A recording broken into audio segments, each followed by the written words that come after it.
नमस्कार दोस्तों, आज हम बात करते हैं कि महात्मा गांधी ने सरदार पटेल की जगह नेहरू को प्रधानमंत्री पद के लिए क्यों चुना। बीजेपी और कई राजनीतिक पार्टी के नेताओं के द्वारा बार बार ये आपने सुना ही होगा कि आज़ादी के बाद देश के पहले प्रधानमंत्री अगर सरदार वल्लभ भाई पटेल होते तो आज देश की हालत कुछ और होती। ऐसा खुद देश के प्रधानमंत्री नरेंद्र मोदी ने संसद में कहा था। सबसे पहले आप ये भी वीडियो देख लीजिए। कह सक नहीं है जब देश में कांग्रेस में नेतृत्व करने के लिए चुनाव हुआ, 15 कांग्रेस कमेटियां, उसमें से 12 कांग्रेस कमेटियों ने सरदार वल्लभ भाई पटेल को चुना था। 3 लोगों ने नोटा किया था, किसी को भी वोट नहीं देने का निर्णय किया था। उसके बावजूद भी नेतृत्व सरदार वल्लभ भाई पटेल को नहीं दिया गया। वो कौन सा लोकतंत्र था? पंडित नेहरू को बिठा दिया गया।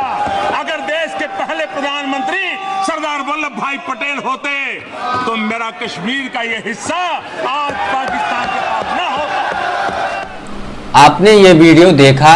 अब बात करते हैं दरअसल उस समय अगर महात्मा गांधी कांग्रेस की अंदरूनी में हस्तक्षेप नहीं करते तो आज़ादी के बाद सरदार वल्लभ भाई पटेल ही देश के पहले प्रधानमंत्री होते। जिस समय देश को आज़ादी मिली उस समय सरदार पटेल 71 साल के थे, जबकि पंडित जवाहरलाल नेहरू सिर्फ 56 साल के।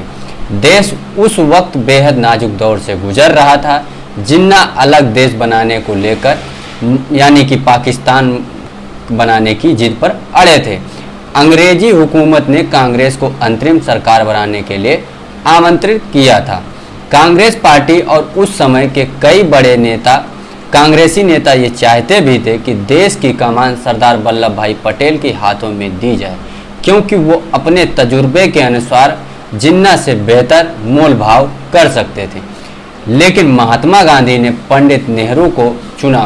वो देश के पहले प्रधानमंत्री भी बने।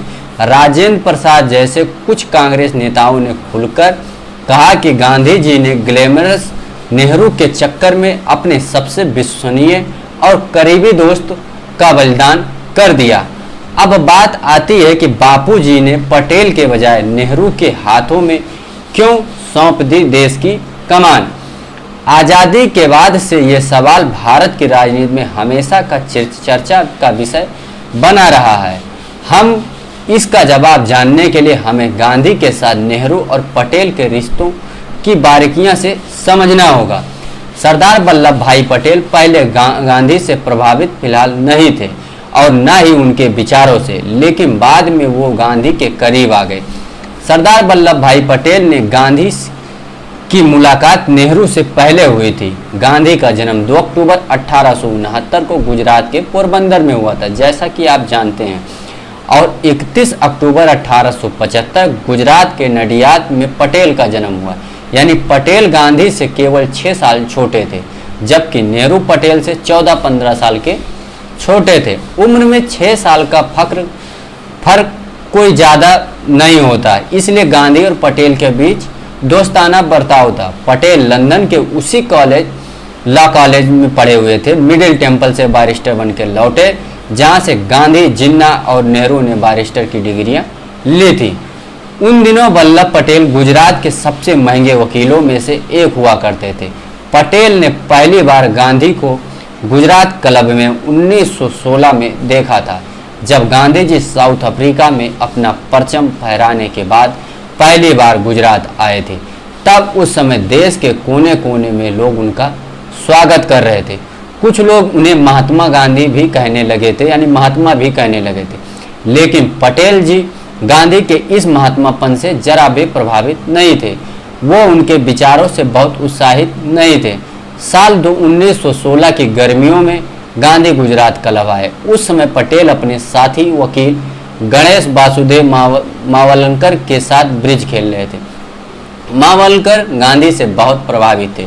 वो गांधी से मिलने को लपके। पटेल ने हंसते हुए कहा, मैं अभी से बता देता हूँ कि वो तुमसे क्या पूछेगा।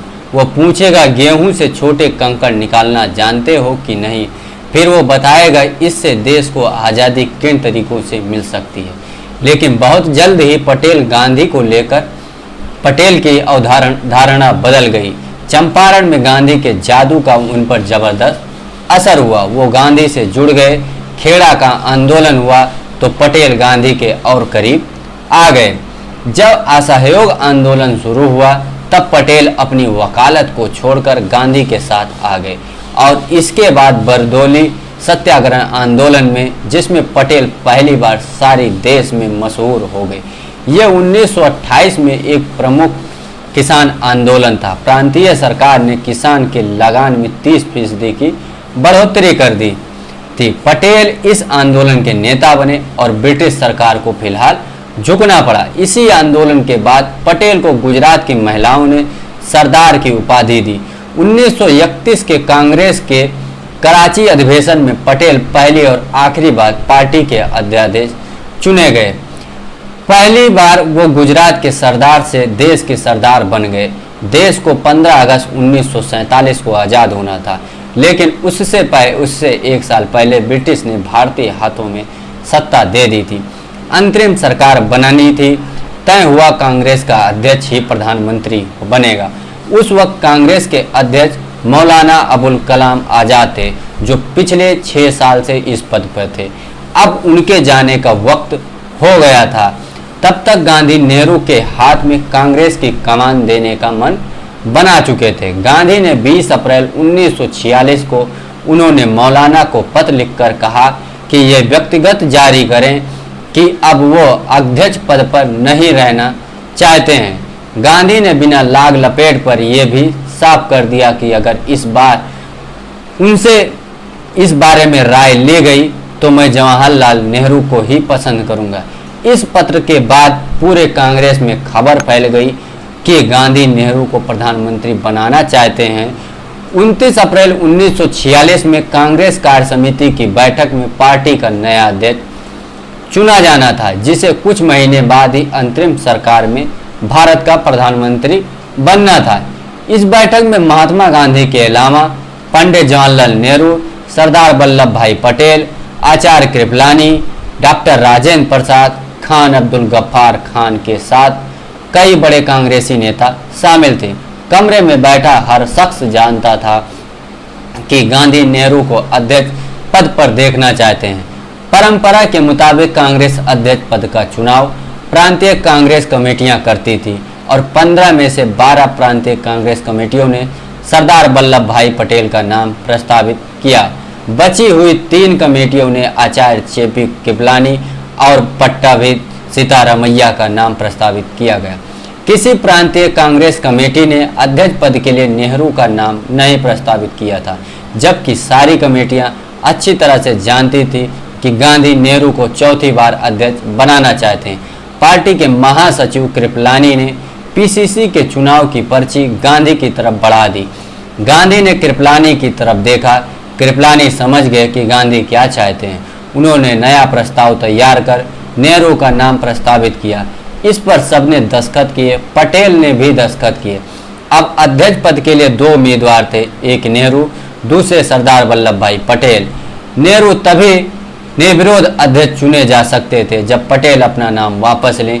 कृपलानी ने एक कागज पर उनकी नाम वापसी की अर्जी लिखकर दस्तखत के लिए पटेल की तरफ बढ़ा दी। मतलब साफ था, चूंकि गांधी चाहते हैं कि नेहरू अध्यक्ष बने, इसलिए आप अपना नाम वापस लेने के कागज पर साइन कर दें। लेकिन आहत पटेल ने दस्तखत नहीं किए और उन्होंने ये पर्ची गांधी की तरफ बढ़ा दिया। गांधी ने नेहरू की तरफ देखा और कहा, जवाहर वर्किंग कमेटी के अलावा किसी भी प्रांतीय कांग्रेसी कमेटी ने तुम्हारा नाम नहीं सुझाया है, तुम्हारा क्या कहना है। पंडित नेहरू खामोश रहे। वहां बैठे कमरे में सारे लोग खामोश थे।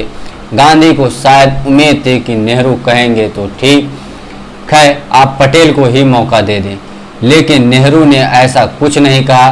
वो अंतिम फैसला गांधी को करना ही था। गांधी ने वो कागज फिर पटेल को लौटा दिए। इस बार सरदार ने उस पर दस्तखत कर दिए। कृपलानी ने ऐलान किया तो नेहरू निर्विरोध अध्यक्ष चुने जाते हैं। कांग्रेस के अध्यक्ष पद और महात्मा गांधी के उत्तराधिकारी होने के नाते पंडित जवाहरलाल नेहरू भारत के पहले प्रधानमंत्री बनते हैं और वहीं सरदार वल्लभ भाई पटेल को उप प्रधानमंत्री और गृह मंत्री का कार्यभार सौंपा गया। तो बस इसी कारण पंडित नेहरू को फिलहाल पहला प्रधानमंत्री चुना गया।